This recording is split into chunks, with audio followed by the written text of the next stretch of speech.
안녕하세요. ADHD를 가진 평범한 직장인입니다.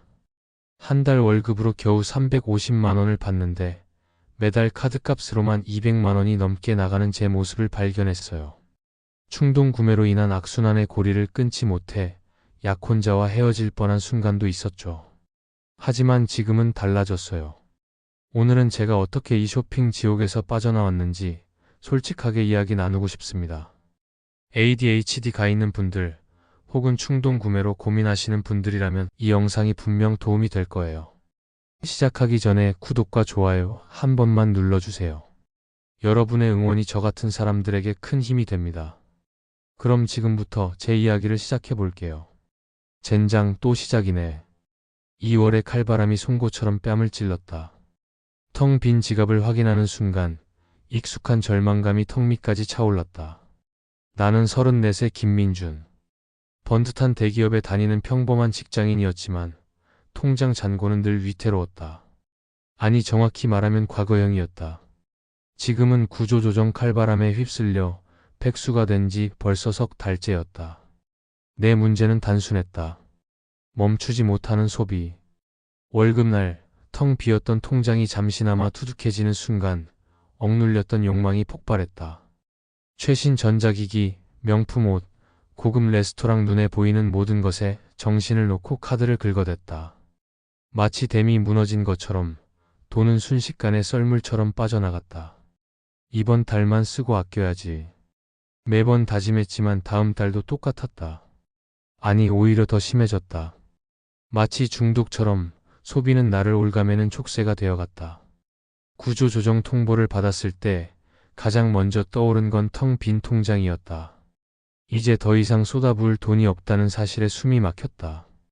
그동안의 소비는 마치 신기루처럼 사라지고 현실의 무게만이 짓눌렀다. 어떻게든 살아남기 위해 발버둥 쳤다. 탁치는 대로 아르바이트를 했지만 벌이는 시원찮았다. 자존심은 이미 바닥까지 떨어진 지 오래였다. 그러던 어느 날 고등학교 동창인 박철수를 만났다. 녀석은 자그마한 카페를 운영하고 있었다. 민준아, 얼굴이 왜 이렇게 퀭해? 무슨 일 있어? 나는 그동안 겪었던 일들을 털어놓았다. 녀석은 안타까운 표정으로 내 이야기를 들어주었다. 민준아, 너 혹시 ADHD 아니야? 뜬금없는 질문에 나는 눈을 동그랗게 떴다.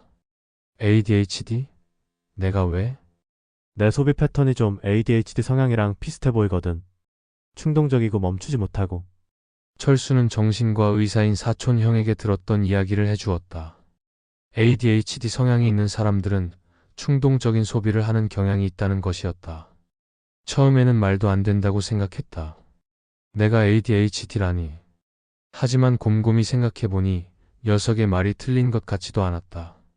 나는 어릴 때부터 가만히 있질 못했고 집중력이 부족하다는 말을 자주 들었다. 혹시나 하는 마음에 정신과를 찾았다. 의사는 몇 가지 검사를 하더니 내게 ADHD 성향이 있다는 진단을 내렸다. ADHD는 뇌의 기능 이상으로 발생하는 질환입니다. 약물 치료와 상담, 치료를 병행하면 증상을 완화할 수 있습니다. 나는 의사의 처방에 따라 약을 먹기 시작했다. 신기하게도 약을 먹으니 충동적인 감정이 조금씩 억제되기 시작했다.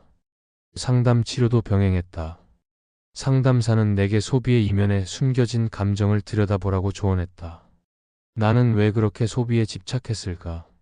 곰곰이 생각해보니 내게 소비는 일종의 도피였다. 불안한 미래, 텅 빈 내면, 낮은 자존감 현실의 고통을 잊기 위해 나는 끊임없이 무언가를 사들였다. 하지만 소비는 결코 해답이 될 수 없었다. 오히려 더 큰 고통을 안겨줄 뿐이었다. 나는 상담사의 도움을 받아 소비 습관을 바꾸기 위해 노력했다. 신용카드를 없애고 체크카드만 사용했다. 매달 예산을 정해놓고 계획적으로 소비했다.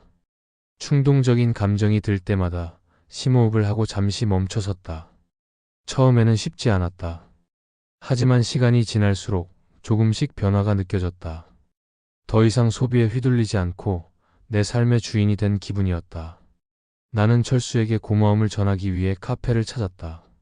녀석은 환한 미소로 나를 맞이했다. 민준아, 얼굴이 많이 좋아졌네. 이제 좀 살 것 같아. 응, 덕분에 많이 좋아졌어. 철수야, 정말 고마워. 나는 녀석에게 그동안의 변화를 이야기해 주었다. 녀석은 진심으로 기뻐해 주었다. 민준아, 내가 정말 자랑스러워. 힘든 시간 잘 이겨냈네. 그날 밤 나는 텅 빈 지갑을 다시 한번 확인했다. 예전처럼 절망감에 휩싸이지 않았다.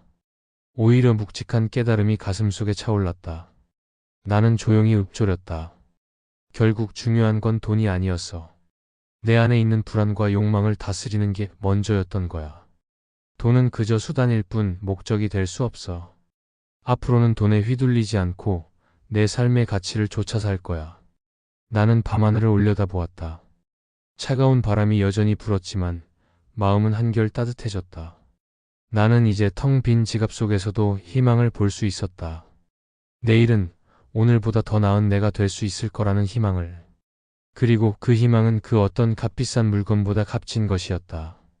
여러분, 제가 오늘 이렇게 저의 부끄러운 이야기를 털어놓은 이유는 단 하나예요. 저처럼 ADHD로 인한 충동 구매로 고민하시는 분들, 또는 다른 이유로 소비 조절에 어려움을 겪고 계신 분들에게 작은 위로가 되고 싶었거든요. 특히 ADHD가 있는 우리는 때로는 통제력을 잃고 순간의 감정에 휩쓸리기 쉽죠. 하지만 그게 우리의 전부는 아니에요. 우리도 충분히 변화할 수 있고 성장할 수 있어요. 혹시 여러분만의 특별한 소비 관리 방법이 있으신가요? 아니면 저처럼 고민하고 계신 부분이 있으신가요? 댓글로 여러분의 이야기를 들려주세요. 서로의 경험을 나누다 보면 우리 모두에게 도움이 될 거예요. 영상이 도움이 되셨다면 좋아요와 구독, 알림 설정도 함께 해주시면 감사하겠습니다. 우리 다음 영상에서 다시 만나요. 여러분의 지갑과 마음이 모두 따뜻한 하루 보내세요.